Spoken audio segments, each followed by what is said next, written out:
તો ચાલો મિત્રો, આજે આપણે શિયાળાની સ્પેશિયલ આજે આપણે ખજૂર પાકની રેસીપી લઈને આવી ગયા છીએ. પાકની ખજૂર પાકમાં આપણે 5 આઈટમ પડશે, તમે જોઈ શકો છો મિત્રો.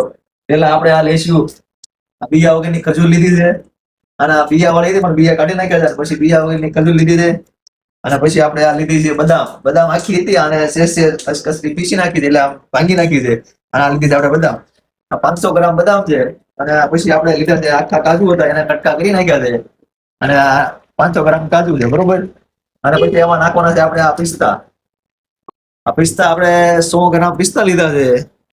100 ગ્રામ પિસ્તા નાખશું. અને પછી આપણે આ સમૂલ ઘી લીધું છે. તો ચાલો મિત્રો, આપણે એની તમને ફૂલ રેસીપી હવે બતાવશું. તો પહેલા આપણે ઘી નાખી દઈશું. એમાં આપણે ડ્રાયફ્રૂટ શેકવાનું છે. તો પહેલા આપણે ઘી નાખી દઈશું. ઘી ગરમ થઈ જાય એમાં નાખશું આપણે પહેલા બદામ, પછી એમાં નાખશું આપણે કાજુ, અને પછી એમાં નાખશું પિસ્તા.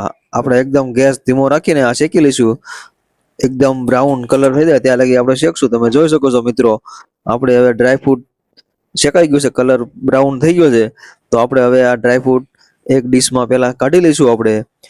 અને પછી આમાં આપણે પાછી ખજૂર શેકવાની છે. તો પહેલા બધું આપણે ડ્રાયફ્રૂટ હવે કાઢી લઈશું. તમે જોઈ શકો છો મિત્રો, આપણું ડ્રાયફ્રૂટ બરાબરનું શેકાઈ ગયું છે. તો ચાલો મિત્રો, પહેલા નાખશું એમાં હવે ઘી. પછી આપણે જે ઓલી ખજૂર લીધી છે બિયા વગરની ખજૂર લઈ લઈશું, અને પછી આપણે શેકશું. અને તો તમે જોઈ શકો છો મિત્રો, આપણી ખજૂર નાખી દીધી છે એમાં. હવે પછી આપણે આને એકદમ ધીમો ગેસ રાખીને શેકશું. એકદમ આપણે ઓલી મિક્સરમાં જેમ પીસી હોય એવી થઈ જાય ત્યાં લગી આપણે એને શેકશું. અને પછી એમાં આપણે જે ડ્રાયફ્રૂટ શેકાઈ ગયેલું છે એ આપણે મિક્સ કરી દઈશું આમાં. હવે પછી આને આપણે બરાબર એકદમ ગેસ ધીમો રાખવાનો. પછી આને બરાબર મિક્સ કરી નાખશું આપણે. પછી બરાબર મિક્સ થઈ જાય એટલે ગેસ બંધ કરીને આપણે એક બાઉલમાં આને હવે કાઢી લઈશું. તમે જોઈ શકો છો મિત્રો, આપણે હવે ખજૂર પાક તૈયાર થઈ ગયો છે. તો આપણે એક બાઉલમાં કાઢી લઈશું.